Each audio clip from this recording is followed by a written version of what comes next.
बिस्मिल्लाहिर्रहमानिर्रहीम। Class 8, class 9, class matric. अस्सलाम वालेकुम।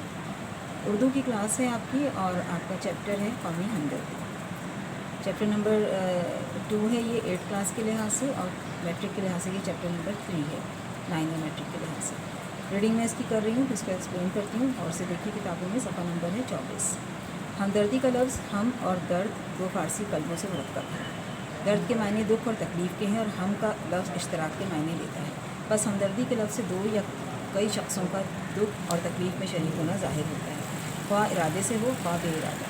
मगर आजकल के इस्तेमाल में हमदर्दी से वो शिद्दत मुराद दी जाती है जो इरादे से की जाए। मसलन एक शख्स बीमार है और दूसरा रहम या मोहब्बत से उसकी दवादारू करता है, तो दूसरे को पहले का हम हमदर्द कहेंगे। इस पैराग्राफ में ये बताया गया है पहले तो हमदर्दी के लफ्ज़ के बारे में कि ये दो लफ्ज़ों से मिलकर बना है। ये फ़ारसी के अल्फाज हैं, एक हम है और दूसरा दर्द है। दोनों को मिलाकर जो लफ्ज़ बनता है वो हमदर्दी है।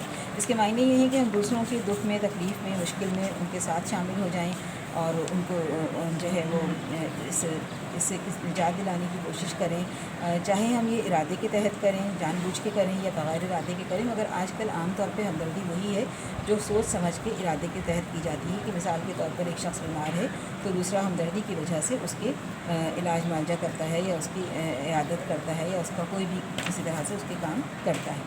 दूसरा पैराग्राफ देखिए, अगर ये बात सच है तो ये ज़रूर मानना पड़ेगा कि तमाम इंसान एक दूसरे की हमदर्दी के ज़िम्मेदार हैं और हर शख्स मुसीबत की हालत में अपने हम जिनसों से मदद लेने का इस्तेहक़ाक़ रखता है।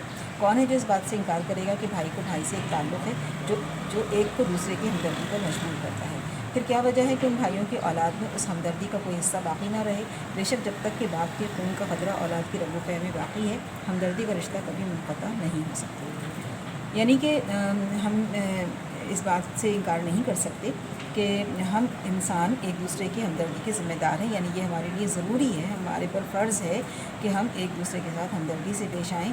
और अगर कोई शख्स मुश्किल में है, मुसीबत में है, तो वो अपने हमजिनसों यानी अपने जैसे दूसरे इंसानों से मदद लेने का हक़ रखता है। कौन इस बात से इनकार कर सकता है कि भाई का भाई से जो ताल्लुक़ है उसकी बुनियाद पर उसे हमदर्दी की ज़रूरत महसूस ना हो, या एक भाई दूसरे की हमदर्दी करने से इनकार करे। क्या वजह है कि इन भाइयों की औलाद में उस हमदर्दी का कोई हिस्सा बाकी ना रहे। यानी मुसन्निफ़ यहाँ पर ये कहना चाहते हैं कि जिस तरह दो सगे भाइयों में आपस में हमदर्दी होती है, इस तरह से उनकी औलादों में भी एक रिश्ते की वजह से, ताल्लुक़ की वजह से हमदर्दी का जज्बा होना चाहिए। क्योंकि एक खून, एक नस्ल का नस्ल दर नस्ल आगे बढ़ता है, तो जब तक कि बाप के खून का ख़तरा औलाद की रगो पे में बाकी, रगो पे में यानी उसके रगों में, उसकी नसों में, उसके पूरे जिस्म में बाकी है, उस वक्त तक हमदर्दी का रिश्ता कभी मुनक़ता नहीं हो सकता। मुनक़ता के मायने है ताल्लुक़ ख़त्म हो जाना, टूट जाना। तो यानी रिश्तेदारी की बुनियादों पर एक दूसरे के साथ हमदर्दी लाजमी है, ज़रूरी है। और ये नहीं हो सकता कि हम ये कह दें कि फ़लाँ हमारा रिश्तेदार नहीं है तो ये ताल्लुक़ ख़त्म हो जाए, ऐसा नहीं हो सकता। रिश्ता अपनी जगह पर कायम रहता है और हम जो है वो एक दूसरे की हमदर्दी के ज़िम्मेदार करार पाते हैं।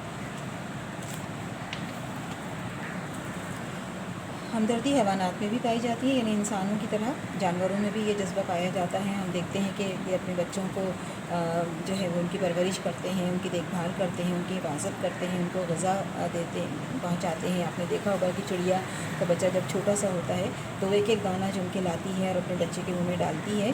और हर जानवर जहाँ तक मुमकिन हो बमक़दूर यानी कि जहाँ तक मुमकिन हो अपने बच्चों को दुश्मनों के हमले से बचाते हैं।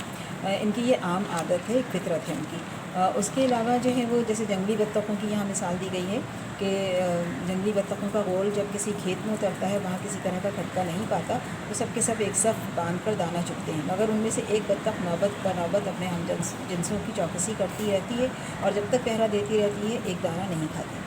चूँटा जब कहीं अनाज का ज़ख़ीरा पाता है तो कभी दम परवरी नहीं करता, बल्कि उसी वक्त अपने हमजिनसों को ख़बर कर देता है और थोड़ी ही देर में लाखों चींटियों को वहाँ जमा कर देता है। और इस तरह और मिसालें भी पाई जाती हैं। जैसे मिसाल दी गई है बत्तखों की कि जब इनका पूरा गिरोह एक साथ जो है वो किसी खेत में जाता है और जब देखता है कि वहाँ कोई नहीं है, सन्नाटा है, तो वो सब एक सफ़े बनाकर यानी कतारें बनाकर दाना चुगने लगते हैं। लेकिन एक बत्तख उनमें से ऐसी होती है जो बारी बारी अपने जैसे दूसरी बत्तखों की पहरादारी کرتی ہے, ان کی چوکیداری کرتی ہے کہ کہیں کوئی آ کے ان کے اوپر حملہ نہ کر دے, اور جب تک کہ پہرا دیتی ہے دانہ نہیں کھاتی, جب تک کہ باقی بطخیں کھا پی کے فارغ نہیں ہو جاتی.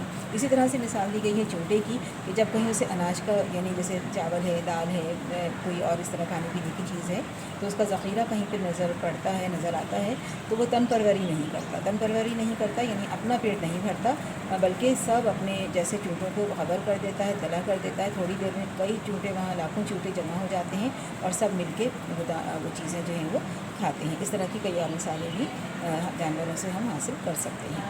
ابھی ہم یہیں تک رکھتے ہیں, اس کے بعد پھر ہم نیکسٹ لیکچر میں اس کو مکمل کریں گے. اللہ حافظ.